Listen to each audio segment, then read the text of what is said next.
Muito obrigado, Dr. Carlos Loureiro. Queria agradecer à Deloitte esta oportunidade para estar aqui num evento de facto histórico. Não remonta a 1894, mas também já remonta a uns anos atrás. Esta apresentação e esta estrutura, primeiro um professor de Economia, uma referência nacional, felizmente para nós, conseguimos aprender muito com ele, e depois a seguir um advogado, poderia dar um bocadinho uma ideia de uma complementariedade, uma vertente económica e outra jurista, mas não é nessa qualidade que aqui estou. Aliás, entre ex-ministro das Finanças e advogado, permita-me, Sr. Professor, ainda peço messas para saber qual de nós está em pior rating, porque de facto não é muito fácil. Eu só olho para um advogado e recorda-me inclusive um episódio de duas crianças no Brasil que falavam uma com a outra e que uma dizia, sabe, meu pai é advogado. E o outro pergunta, sério? E ele diz, não, dos normais. Pois, porque de facto o conceito imediatamente associado ao advogado, embora isto é no Brasil, atenção, aqui é diferente, o nosso registro cá é completamente diferente. E portanto, de facto, não é essa qualidade de advogado, porque também me orgulho de ser, mas não é nessa qualidade que aqui estou, é efetivamente como cidadão, como pessoa, e lançar alguns desafios, que são aqueles que eu também vivo no meu dia-a-dia, que experiencio, que luto por eles, diria um desafio de consciência para lidarmos efetivamente com esta realidade que o professor Campos e Cunha agora tão bem nos posicionou, de uma forma muito pragmática de perceber aquilo que temos efetivamente à nossa frente. Eu costumo dizer uma frase que eu ouvi há um tempo atrás, o chocolate não engorda, eu é que engordo. E é bom ter isto presente, porque o que está aqui em causa é, independentemente daquilo que está a acontecer e que pode ser ou não aquilo que nós controlamos, é perceber como é que impactos é que tudo isto tem em nós e como é que nós podemos ou não aproveitar esta realidade e podemos lidar com ela para evoluir. E eu recordava aqui uma história que se passou com um casal que se dirigiu a uma escola de traduções, de línguas, para aprender chinês. E chegaram os dois e disseram, olha, vamos nos inscrever no chinês. Ah, sim senhor, então mas vão trabalhar para a China, a realidade hoje em dia é o que é, não é? Não. São os clientes chineses, lá está, hoje em dia é a importação. Não, também não é isso. É que nós adotámos uma criancinha chinesa e quando ele crescer vamos querer saber falar, não é? Porquê é que eu estou a dar o relato desta história? É porque eu acho que isto é muito a maneira como nós todos, individualmente, nos estamos a posicionar. Este desafio de consciência é um desafio de consciência individual e um desafio de consciência coletivo. E individual vale para um país, vale para uma empresa, que todos vós aqui ou maioritariamente também representarão, mas vale sobretudo para nós individualmente. O nosso orçamento individual, os nossos custos, as nossas receitas, o que é que fazemos, o que é que temos. E, na verdade, nós ao adotarmos uma vida, e aqui nesta história no sentido literal, depois estamos à espera em que medida é que a vida me vai ou não condicionar a mim. E tem esses fortes condicionantes. Mas e que contributo tenho eu para ensinar à vida? O que quero eu efetivamente dar a essa criança que nasce, que é no fundo a vida de cada um de nós? Será que nós nos imiscuímos completamente disso? E hoje em dia, de facto, vivemos, e o professor Campos e Cunha há pouco explicava isso, esta depressão, este medo que tanto falamos, e de facto há uma dor. O professor Eduardo Lourenço, numa entrevista que deu há relativamente pouco tempo, um grande filósofo, pensador português, reconhecido internacionalmente, um homem notável, tem uma frase em que ele dizia, há hoje uma dor universal que tem de encontrar uma resposta. E o problema é onde é que vamos encontrar essa resposta, porque é uma dor muito para além da finança, muito para além da economia, muito para além de um orçamento, muito para além daquilo que nós achamos que é o nosso mundo hermético e fechado. E, na verdade, onde é que podemos ir procurar? Um amigo meu ensinou-me há muitos anos, numa escola de meditação, ensinou-me uma coisa interessante. E, de facto, a verdade esconde-se no único sítio que sabe que nós não a vamos procurar. E que é dentro de nós próprios. E colocar o tema nesta perspectiva e vir falar numa intervenção sobre o Orçamento de Estado, um tema destes, é ousado. Mas é exatamente isso que eu acho que faz falta. É este desafio de consciência para as pessoas e que é isso que eu acho que nós estamos a perder. Nós não estamos, efetivamente, a assumir o nosso papel. As pessoas passaram a ter permanentemente na sua vida um papel de ator secundário. Não, eu sou a mãe de, portanto, o meu problema é os miúdos, não é? Ou o meu problema é o emprego.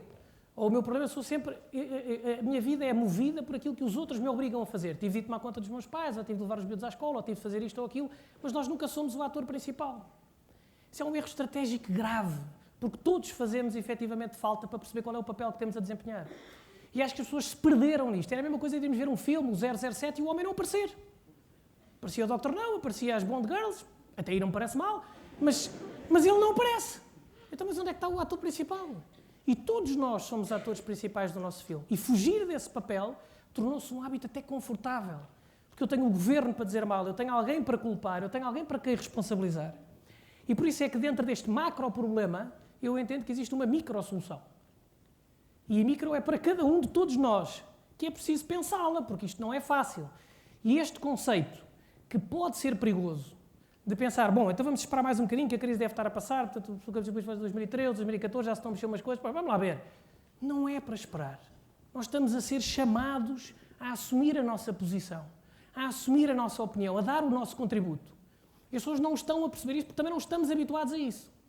Recorda-me um episódio daquele indivíduo que numa empresa muito grande liga para o Conselho de Administração ou para a extensão do Conselho para falar com o secretário e diz: Chuchuzinho, olá meu bebê, vamos embora, está na hora. E eu, do outro lado, uma voz de homem diz: desculpa lá, mas quem é que fala? Eu disse assim: quem é que fala? Digo eu, ó palhaço, passa lá o telefone à miúda ou queres que eu vá acima dar duas galhetas? E o homem está: desculpa lá, o senhor sabe com quem é que está a falar? Ele diz: eu não, o senhor está a falar com o presidente do Conselho de Administração. E ele, sem se desmanchar, diz: e o senhor sabe com quem é que está a falar? E o outro diz: epá, eu não, eu livre ainda bem. E de facto, embora em alguns momentos possa ser prudente assumir a nossa posição, a verdade é que aquilo que eu acho que as pessoas têm que saber é o que é que efetivamente, de quem é que gostam. Pode ser da secretária da administração. E o que é que gostam? O que é que efetivamente nos move? O que é que nós andamos aqui a fazer? Porque senão tudo aquilo que aparece que não é nosso, como o orçamento, ou os preços que sobem, ou as coisas que descem, ou as faturas que aumentaram, são coisas que não dependem de nós. E nós deixámos de saber o que é que queremos e por onde é que queremos ir. Há uma frase famosa do Séneca, um dos grandes senadores romanos, que dizia: nenhuma embarcação tem o vento favorável se não souber para onde quer ir. E as pessoas já não sabem muito bem para onde é que querem ir. Estamos dentro de umas regras de um jogo que já nem nos lembramos porque é que cá estamos. O que é que efetivamente nos move? Eu há pouco tempo ouvi ao Pacheco Pereira uma frase muito gira sobre uma maldição, um provérbio chinês que diz: terás a maldição de viver em tempos interessantes. Uma maneira gira de colocar o tema, um bocadinho paradoxal, não é? Ou seja, é interessante, é um desafio, mas é uma maldição. E de facto, quando nós olhamos para as partes antigas da história, dizemos: epá, isto é que eu gostava, os tempos do antigamente, quando foi os descobrimentos, é muito giro dizer dos descobrimentos, mas quantos morreram? As dificuldades que foi. Quando em 1147 Dom Afonso Henriques conquistou Lisboa, o episódio do Martim Moniz, ou seja, o herói que se atirou pela porta, não sei o quê, está escrita a história já apurou qual foi a última frase que o homem disse pela pátria. Foi: epá, não empurrem, pá! Porque ele deve ter doído, não é? Ou seja, dói. E nós não estamos à espera, nós dizemos assim: pois isto está muito mal, mas deste não me doa. Mas dói. Ou seja, é difícil, mas é ao mesmo tempo uma oportunidade de viver estes tempos interessantes. É esse o nosso desafio. E, portanto, se doer, o que nós temos é que lidar exatamente com isto. Nós, hoje em dia, temos tanta coisa. Reparem, eu já cresci, eu não sou também propriamente novo, mas já cresci numa geração onde nós temos Estado de Direito, temos Nações Unidas, temos União Europeia, do ponto de vista económico, o Banco de Portugal, o Banco Europeu, fomentos internacionais, temos tudo. Comissões de mercados, corporate governance, tudo isto é suposto estar assegurado. Reparem, o Estado de Direito, que há pouco falava o professor Campos e Cunha, o Estado de Direito é algo que é importante não esquecer. O Estado de Direito é algo feito pelas pessoas, é algo feito para as pessoas, mas, sobretudo, o garante desse Estado de Direito são as pessoas. E isso nós não estamos a perceber. Não há sistema político, e Portugal tem efetivamente um sistema político e um sistema legislativo notável em relação, sobretudo, se olharmos para o mundo, mas não há sistema político, seja ele qual for, que resista às pessoas abstraírem-se de desempenharem o seu papel. As pessoas estão-se a abstrair de fazer aquilo que é o seu papel. Estamos vazios do ponto de vista de valores. Um autor chamado Diane Buruma escreveu um livro que se chama Domar os Deuses.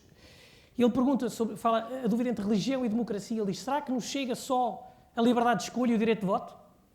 O que é que nos faz mais falta? As pessoas podem votar. Há pouco ao almoço falávamos nisto, ok, temos uma democracia, temos um sistema democrático e depois a gente chega lá: pá, não quero nenhum destes. Não gosto nada disto. O que é que está a falhar aqui? E cabe-nos a nós fazer qualquer coisa. Todos, individualmente, ir à procura, querer saber, ter essa ousadia de querer ir mais longe. Porque, de facto, hoje em dia nós temos um mundo que foi arrumado por umas gerações e quem está a vivê-lo são outras. Isto é sempre assim. O professor Fernando Henrique Cardoso, ex-presidente do Brasil, economista notável, um homem fantástico, tive a oportunidade de o ver há pouco tempo num colóquio organizado no CCB, pela Fundação Francisco Manuel dos Santos, em que ele explicava de uma forma notável como é que aquelas que são as realidades macro-institucionais, portanto, ou seja, as grandes instituições do mundo estão organizadas à luz de uma realidade que já não existe e que já não é aquela que nós temos. E, portanto, como é que nós vamos efetivamente lidar com isto? Nós criámos regras da economia e agora apareceram outros que fazem muito mais e muito melhor. É porque os chineses fazem muito mais rápido. Está bem, mas eles não pagam horas extraordinárias, dormem tudo dentro de um contentor. Pois, está bem. Mas e agora? Agora eu não sei sair daqui porque eu acho que as regras que fixei são as únicas e absolutas no mundo. E nós acabamos por perder uma coisa fantástica, sobretudo nós portugueses, que sempre tivemos, que é a nossa capacidade de adaptação. Os já perdemos esta nossa capacidade, no geral, o ser humano. E, portanto, já não estamos disponíveis para nos adaptar. Recorda-me aquele episódio do indivíduo em pleno Alentejo, até porque é uma zona fértil para este tipo de histórias, e que eu gosto muito, por sinal, e que é um indivíduo que vai à casa da vizinha e diz: ó vizinha, desculpa lá vir a chatear-la esta hora da noite, mas sabe o que é que foi? Que a minha borracha de água quente rasgou-se. Pá, eu tenho os pés todos frios, tenho tudo encarquilhado, não consigo dormir. Não pode dar mais dinheiro, que eu não durmo. E ele diz assim: homem, posso, isso de facto posso. Olha, vamos fazer uma coisa. A borracha não tenho, mas tem aqui o gatinho, porque é que não leva o bicho? Sempre lhe dá um aconchego aos pés. É para ter cá o bicho, ele traz o bicho, leva o bicho para casa, no dia seguinte, quando aparece, está todo desgatinhado, com uma vista deitada abaixo, agarra o gato por rabo, o bicho todo eriçado. Oh, mas o que é que aconteceu? Isso não correu bem. Não, o que isto quer, vamos lá ver, começou bem, eu quando lhe abri a boca, o bicho ainda se aguentou, agora quando despejei a água quente lá para dentro, o gajo esperneava por todo lado. Pois, é claro, não é? Quer dizer, ou seja, a realidade mudou, aquilo já não é um saco de água quente. E todos nós crescemos numa realidade em que havia sacos de água quente, mas já não há. E, portanto, ou nós percebemos que agora há gatos e há outros modelos, ou nós vamos continuar a cometer os mesmos erros. E depois tristes porque já não funciona, é como se fosse um brinquedo que está avariado. E, portanto, não dá. Nós temos que, de facto, ter essa capacidade para nos adaptarmos. E outro problema é que nós vivemos, efetivamente, e o professor Campos e Cunha aqui reforçou muito sobre estes tópicos, a maior parte das pessoas não se apercebeu, mas nós estivemos, efetivamente, à beira dessa dita bancarrota. E quem diz esta diz outras e outras realidades. As pessoas ouviram mais a nuvem, que foi exatamente na mesma altura, que pairava pela Europa nesta altura, e nós vivemos depois à base dos analgésicos, que é o pronto, está tudo bem. Que é o que os pais fazem com os miúdos quando batem com a cabeça. É pronto, já passou. Pá, não passou! Está a doer! Está a ser difícil! E nós queremos logo acalmar e calar tudo. Reparem, os financeiros, principalmente os financeiros, mas pode ser os economistas, pode ser quem quiser também, não pode ser sempre os advogados, que diabo.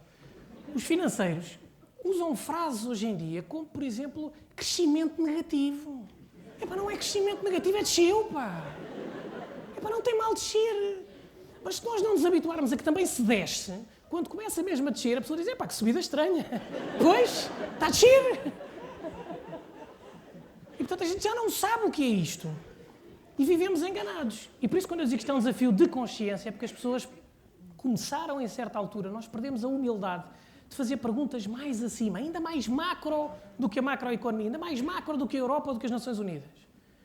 Perguntas mais fundas sobre o sentido da vida, sobre o que é que efetivamente estamos aqui a fazer. Perdemos essa humildade. Nós achámos que controlávamos tudo. E está visto que não. E a vida encarrega-se, como sempre, de nos explicar que não. É só estar atentos e perceber que é isso que ela nos diz. Há dois tipos de ilusões neste controle. Há aquele tipo que acha que controla tudo e há o outro que acha que está controlado. Não é ele, mas está controlado. E, portanto, aquilo que acha que controla tudo, recorda-me um episódio de um indivíduo espanhol, estive um relato num livro outro dia com piada, em que o indivíduo ganhou a lotaria com a terminação 48. E então ele, quando lhe perguntaram: pá, bestial, você é a terminação? E ele: foi muito simples, meu amigo.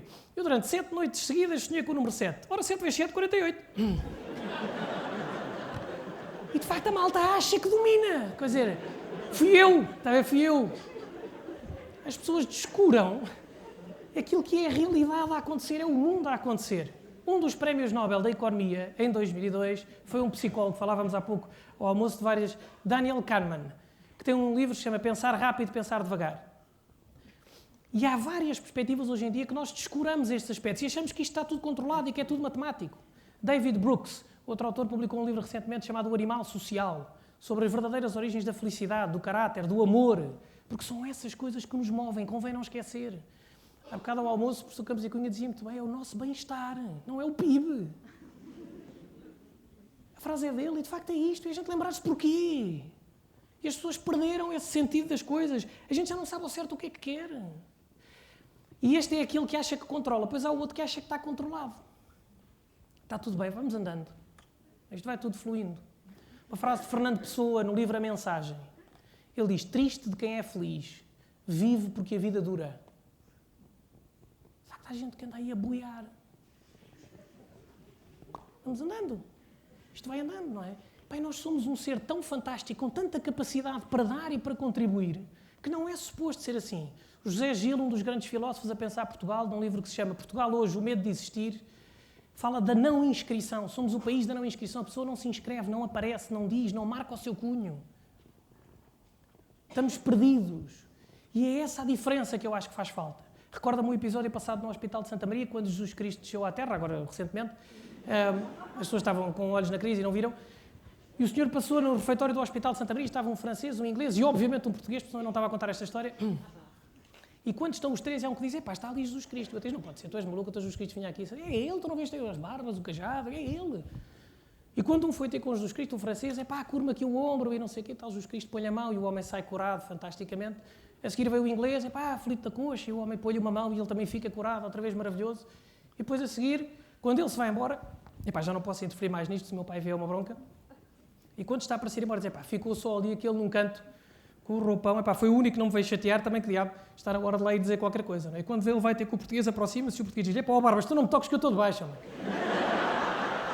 Arranjas-me aqui uma bronca, isto dá trabalho, esta coisa da baixa dá trabalho. Impressos e não sei o quê, Então, a ver, é esta atitude. As pessoas imiscuírem-se, fugirem. Está tudo de baixa.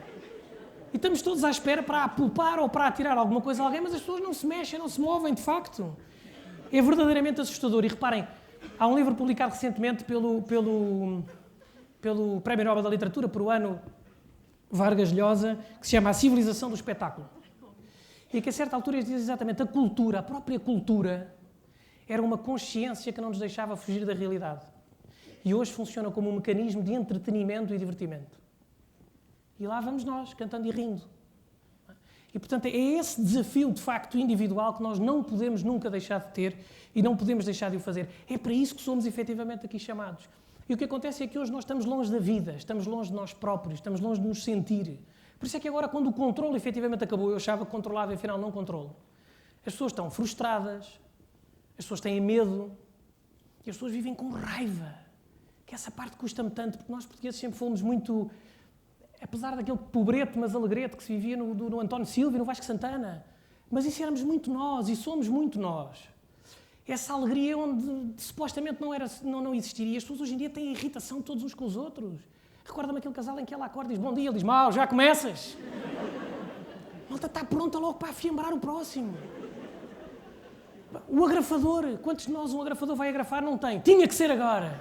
Mas quando é que havia de ser, que diabo? É quando vai furar, não é? Claro que não tem agrafos, mas a pessoa esquece da 48 vezes que tem agrafos. E isto é uma atitude, é uma forma de estar, porque evidentemente que este indivíduo, quando for para a reunião, vai dar uma topada com o mindinho na quina da mesa. E isto vai se refletir para todos. E, portanto, esta nossa atitude não é tão indiferente quanto isso. Carl Jung é um dos pais da psicologia e tem uma frase que diz: eu só vejo nos outros aquilo que já tenho cá dentro. Esta frase é forte e faz pensar. E, de facto, aquilo que nós hoje em dia vemos e reagimos em relação é preciso perceber que é aquilo que já temos cá dentro. Vale a pena limpar este lixo, porque nós fazemos muito mais falta. Nós, portugueses, somos muito mais do que isso. Há um livro de um indivíduo chamado Martin Page, inglês, britânico, já falecido em 2005, que se chama A Primeira Aldeia Global. Somos nós os responsáveis pela globalização. Não há dúvida nenhuma disso. Somos pioneiros nisso, e ainda bem. E nós temos esse perfil. O bispo Dom Manuel Clemente publicou um livro, só uma das suas crónicas, que se chama Porquê e para quê? Pensar com esperança o Portugal de hoje. E, de facto, isto não tem nada a ver com nenhuma convicção religiosa, seja ela qual for. Gosto, efetivamente, muito, não sou católico, mas leio muito e gosto muito das intervenções também do bispo Manuel Clemente. Mas o tema é este. Para quê e porquê? Já não nos lembramos. Já vai tudo encarrilhado por aí fora, já não me lembro bem porquê. E depois estamos já a discutir um orçamento que depois está fechado e que é cada vez mais hermético e que, de facto, não há solução e que não há nada para fazer. Isto é uma desgraça. Isto é para pensar assim. Somos micro a pensar, cada um, mas macro na perspectiva. E é isso que efetivamente nos está a fazer falta. Lembrar qual é o sal da vida. Outra nota, uma grande professora honorária do Collège de France, antropóloga, chamada Françoise Héritier, escreveu há pouco tempo um livro pequenininho que se chama exatamente O Sal da Vida. O que é que nos dá gozo? Ela descreve imensos momentos. Aquela cerveja bebida à tarde, depois de um dia de trabalho, pode ter sido num quiosque ali ao pé do Saldanha. Pá, mas são que nem ginjas. O abraço que a gente dá a um amigo que não vê há tanto tempo. São essas coisas pequeninas, o sorriso de uma criança satisfeito por ver mostrar uma coisa qualquer que não vale um caracol. Se calhar até um caracol. Mas a gente já não se lembra do que é que está à procura. E cada um pode ter o que tiver. Mas perdemos esse sentido. E é por isso que hoje em dia já não sabemos o que é que temos para fazer. As informações hoje em dia são tantas que já se tornam desinformações, efetivamente. Ou se ouve as notícias e diz, bem, o PIB desceu 3%. Então não tinha subido 4%? Não, dentro da zona euro. Ah, bom. Mas se não tinha aumentado 6%, comparando com o período homólogo. Ah, ok. Então, mas ele estava a dizer que ia descer 2%. Está bem, se vires dentro da Europa e comparando com o ano anterior. O que é que um tipo faz? Muda para a Sport TV2, vai ver o Passo Ferreira Leixões, não é? E no dia a seguir chega a chatear e diz, está muito mal, viste ontem? Xiii, pá. Mas ninguém sabe bem quanto é que está mal. Nem como é que está mal. Está mal. E isso afasta-nos, de facto, de conseguir ir mais além. E nós vamos à procura das respostas. Normalmente vamos à procura fora neste tipo de informações, que se tornam desinformações. Eu ainda era do tempo, e também já posso dizer isto, eu ainda era do tempo em que o que se dizia na televisão era verdade. É verdade, disseram na televisão. Quer dizer, o Sr. Ministro disse. Quer dizer, eu acreditava. Hoje em dia, isso é efetivamente perigoso e, portanto, a procura dessas respostas é em nós e é agora. Pois há outra coisa que nós temos muito à conta disto, quer dizer, bem, então já não sei o que é que vai acontecer, então digam-me lá o futuro. Onde é que está? Como é que se vai decidir? Recorda-me o caso daquele indivíduo que vai a uma vidente, que chega lá, já ia meio desconfiada e tal, mas bate à porta e a senhora pergunta, quem é? Ele diz, ui, que isto começa mal. Pois com certeza, se a senhora não sabe quem é que vai à porta, como é que lhe vai adivinhar o futuro, não é? Mas não é para saber o futuro. É para saber o que é que temos para fazer agora, cada um de nós. E essa resposta é dentro de nós próprios. Esse é que é efetivamente o nosso desafio. O Gonçalo Cadilho, escritor português, escreve muito sobre viagens, agora neste último livro tem uma nota fantástica, ele diz, o livro chama-se Um Lugar Dentro de Nós. E de facto irmos à procura dentro de nós próprios sobre aquilo que queremos. Perceber o que é que de facto nos move. Eu, nesta reta final, faço uma referência a Agostinho da Silva. Numa entrevista, das muitas notáveis que nos deu e que nos trouxe, e porque eu gosto muito de português e ele é sem dúvida uma referência para mim, pelo menos também sobre Portugal, sobre o que é que quer de todos os portugueses. Ele disse, eu quero que sejam curiosos. E quero que a sociedade se organize de tal forma que permita que eles consigam realizar completamente essa curiosidade. Não para ganhar dinheiro, não para ganhar um cargo, não para ter estatuto, mas para ser plenamente aquilo que é. Assim a frase. Descobrirmos o que somos. O que é que queremos, o que é que de facto nos move no meio deste mundo todo e das muitas coisas que têm e que nos estão efetivamente a acontecer. Aceitar com humildade que a vida fala connosco. Porque a vida fala connosco e nós temos efetivamente um dia a dia, se as pessoas estiverem atentas e viverem em consciência. Se meditarem, se pararem para pensar, para se perguntar a si próprios, a gente diz, pois eu não tenho tempo. É mentira. Isto é como estar a acelerar brutalmente, ir para um sítio, estamos a fazer força no sítio errado. É um tipo que põe a via verde na testa, vai a correr para a autoestrada e chegou a Faro. Nós somos fantásticos, os portugueses fazem coisas que mais ninguém faz. Ok, Braga, onde é que é? Mas isso é para o outro lado. E se não perguntarmos primeiro para onde é que vamos fazer esse esforço, estamos a andar em vão. É essa pergunta que eu acho que faz sentido fazer. E que eu acho que nós, portugueses, temos no nosso sangue aquilo que faz falta ao mundo. Que é essa solidariedade. É fazer um bocadinho esse gesto de consciência. O que partilho agora convosco é só um bocadinho explicar aquilo que eu também faço. Não é por fazer bem. É porque é aquilo que eu também faço.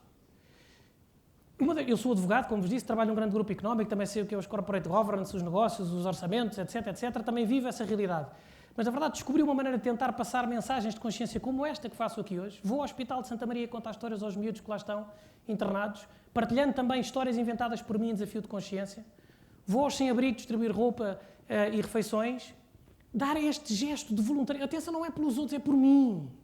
É perceber que eu me realizo nesses objetivos e nesses prospectos que todos nós temos para fazer e para dar o nosso contributo. E há pessoas que têm muito mais para dar, como o professor Campos e Cunha terá para dar ao país. Eu não tenho essa dimensão. Mas faço o meu bocadinho e todos vocês poderão fazer o vosso. E nós estamos a imiscuir disso. E quando isto se faz, torna-se uma bola de neve positiva em relação a todos uns aos outros. Todos os honorários ou FIIs ou o que quiserem que recebo de qualquer tipo de palestras ou eventos, reverto para instituições de solidariedade às quais estou ligado. Repito-vos, eu não estou a dizer que faço bem, porque vocês terão o vosso contributo para fazer. Mas isto a mim resulta em consciência e desse desafio. E é isso que eu acho que as pessoas precisam tentar procurar fazer quando alguém pergunta como é que é possível. Porque ser voluntário é isso, é volunta, é vontade, é querer, é saber o que se quer. É isso que faz a diferença, é isso que nós precisamos. Orçar, de acordo com o Dicionário da Academia de Ciências de Lisboa, é calcular custos e preços.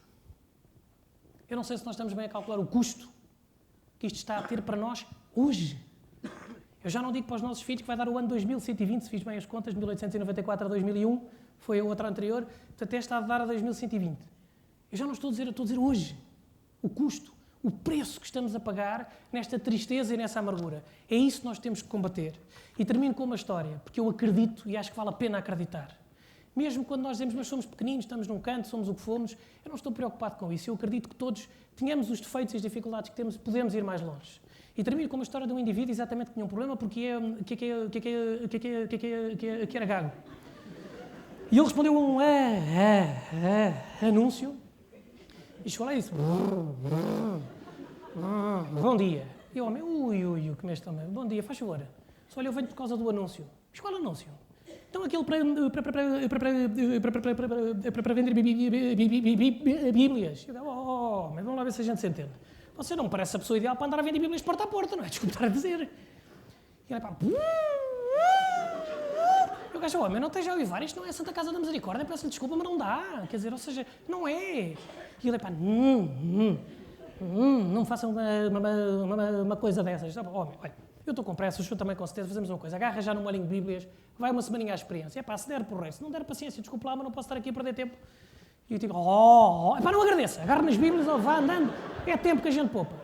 O homem agarra nas bíblias, vai-se embora, ao final de uma semana o chefe chamou, ele entra e começa, não, caladinho, hoje falo eu, está bem, se não se importa, sente-se. O homem senta-se e ele diz, olha, chamei-o aqui por 3 razões. Primeiro, para lhe dar os parabéns. O senhor bateu o recorde, desde que Gutenberg imprimiu a primeira Bíblia, em meados do século XVI, que não há registro de se ter vendido tanta Bíblia. Planeta Agostini, Verbo, Círculo Leitores, Bíblia Editoras, nada, ninguém nunca vendeu. Não agradeço, homem, deixe-me acabar. Em segundo lugar, para dar o braço a torcer, porque o chefe também tem que reconhecer e tem que saber dar o braço a torcer nestas ocasiões, e é isso que eu estou a fazer. E terceiro, o senhor tem que me dizer qual é o truque, não é? Isto tem que ter um truque, não é? E eu não faço nada de diferente. Não, tá bem, explique lá como é que o senhor faz, passo por passo. E ele diz, bom, eu...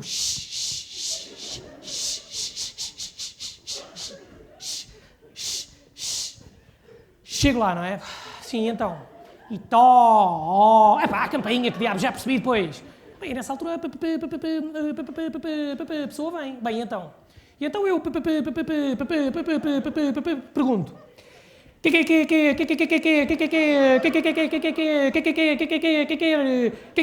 Quer comprar ou quer que lhe leia?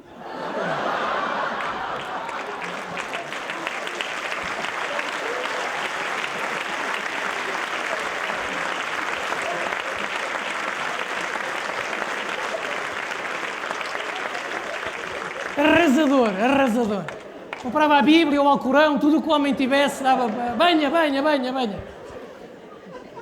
Esta história é uma história de fé, não só por ser as Bíblias, mas porque é mesmo uma história de fé. É perceber que mesmo nas dificuldades, nós conseguirmos agarrar aquelas que são as nossas gaguezes, e todos individualmente temos as nossas, e todas as empresas têm as suas, e todos os países têm os seus, e virá-los a nosso favor. Perceber que é na nossa individualidade que vamos dar o nosso contributo ao mundo. Nós, portugueses, já demos a volta ao mundo. Não vamos deixar que seja o mundo a dar-nos a volta a nós. Muito obrigado pela vossa atenção.